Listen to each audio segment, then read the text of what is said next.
Żvolta importanti fis-suq tal-istituzzjonijiet finanzjarji f'Malta. Stqarrija tal-HSBC Bank Malta fuq il-Borża ta' Malta 3 filgħodu ħabbret uffiċjalment li l-bank kien laħaq ftehim finali biex ibih 70% tal-isħma tiegħu lil Kredia Bank, bank Greg għal madwar 200 miljun euro.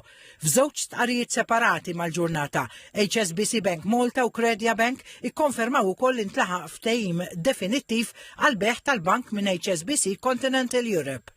U mifhum li l-ftehim finali seħ wara li fl-aħħar jiem il-Malta Union of Bank Employees l-MUBE laħqet ftehim mal-bank għal kumpens ta' 30 miljun euro lil ħaddiema tal-HSBC Bank Malta la darba jsir trasferiment. Il-ftehim jipprevedi li 10 miljuni jitħallsu direttament minn HSBC Malta fil-waqt li l-20 miljun oħra se jkunu finanzjati mill-kumpanija HSBC Continental Europe. Il-ħlasijiet se jingħataw lill-impjegati eligibbli bħala pagamenti ex grazia marbuta mat-tibdil fl-azzjonisti tal-bank.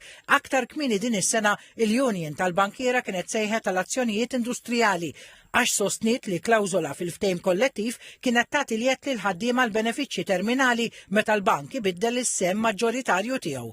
L-HSBC kien argumenta li t-talba ma kellix bażi legali għax qal li l-bank ma kienx qed jagħlaq iżda kienet jinbidel is-sit. Żied jargumenta li Kredia Bank kienet tat garanzija li se żomm lil ħaddiema kollha tal-bank għal millanqas sentejn. Stqarrija tal-MUBE qalet li l-ftehim ġie approvat b'vot qawwi mill-membri tal-Union u jinkludi dispożizzjonijiet marbuta ma' trasferiment tal-isħma.